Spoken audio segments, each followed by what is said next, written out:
પૈસા કમાવાની લાઈમાં તમે એટલા દોડો છો, એટલા. અમદાવાદનો એક હાર્ટ સ્પેશિયાલિસ્ટ જે સર્જરી કરતો હતો, થોડા વર્ષ પહેલાં ઓફ થઈ ગયો. એની વાત કરું તમને. આ માણસને પૈસા કમાવાની એટલી ભૂખ જાગી.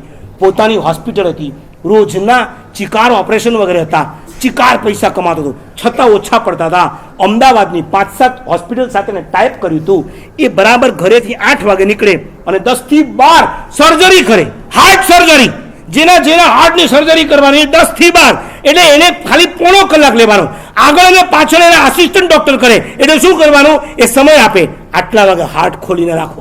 જેમ તમને હું કહું ને, ચોપડી ખોલીને રાખો, ઓલો એની ખોપડી ખોલીને રાખી હતી, એનું હાર્ટ ખોલીને રાખે. આ બરાબર ટાઈમ પર પહોંચે. પોણા કલાકમાં ભટ્ટાચાર્યની જેમ ફટાફટ સર્જરીઓ કરી નાખે. એની જે વેન વગેરે હોય એના બ્લોકેજ બધા દૂર કરવાના, બધું કરે અને ત્યાંથી ગાડીમાં બેસે બીજી હોસ્પિટલમાં. ત્યાંના આસિસ્ટન્ટ ડોક્ટરે હાર્ટ ખોલીને રાખ્યું હોય, ત્યાંની વેનને દૂર કરે અને પછી એના ગયા પછી પાછું એનું હાર્ટ બંધ કરવામાં બીજા ડોક્ટરો કામે લાગી જાય. દિવસના 12 ઓપરેશન કરતો, પોણા કલાકના 12 ઓપરેશન. અને એમાં એક દિવસ એને પોતાને એટેક આવ્યો છે. ચાલુ ગાડીમાં પોતે પોતાની હોસ્પિટલ જઈ રહ્યો હતો, 8 વાગે તૈયાર થઈને 8:15 ગાડી સ્ટાર્ટ થઈને એને ચાલુ ગાડીમાં એટેક આવ્યો. આ માણસે પોતે પોતાના ડૉક્ટરને ફોન કર્યો, જલ્દીથી હાર્ટ સ્પેશિયાલિસ્ટને બોલાવી લો, આજે મારી જ સર્જરી કરવાની છે, મને અંદર લેજો, તમે ઓપન કરજો અને ડૉક્ટરને કહેજો આવી અને મારું હાર્ટ સર્જરી કરે. તમે નહીં માનો, આ માણસ જ્યારે ઓપરેશનમાં થિયેટરમાં ગયો, સૂતો, જિંદગીમાં ક્યારે ઉઠ્યો જ નહીં. રોજના 12 ઓપરેશન કરી લાખો ને કરોડો રૂપિયા કમાયો. એમાંથી 1 રૂપિયો એને બચાવી નથી શક્યો. હજારો લાખો શ્વાસ ખર્ચીને તમે જે રૂપિયા કમાયા છો એ રૂપિયાથી તમને બધું જ મળશે, પણ એક શ્વાસ જિંદગીમાં નહીં મળી શકે.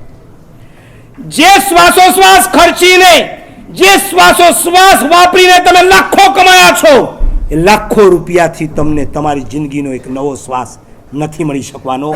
આજે નહીં તો કાલે મારી વાત યાદ રાખજો. જિંદગીમાં પૈસાની પાછળ એટલા ના દોડતા કે તમારું કુટુંબ પણ ભૂલાઈ જાય, તમારો ધર્મ પણ ભૂલાઈ જાય, તમારું જીવન પણ ભૂલાઈ જાય અને તમારી શાંતિ પણ ખતમ થઈ જાય.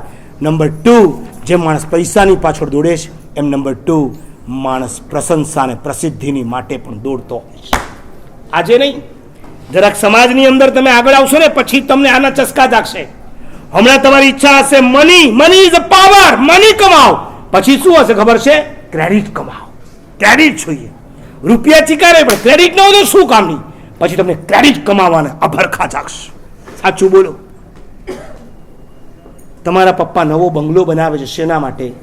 તમારા ફ્લેટની અંદર તમે સમાતા નહોતા માટે કે તમારી પાસે પૈસા વધ્યા હતા માટે?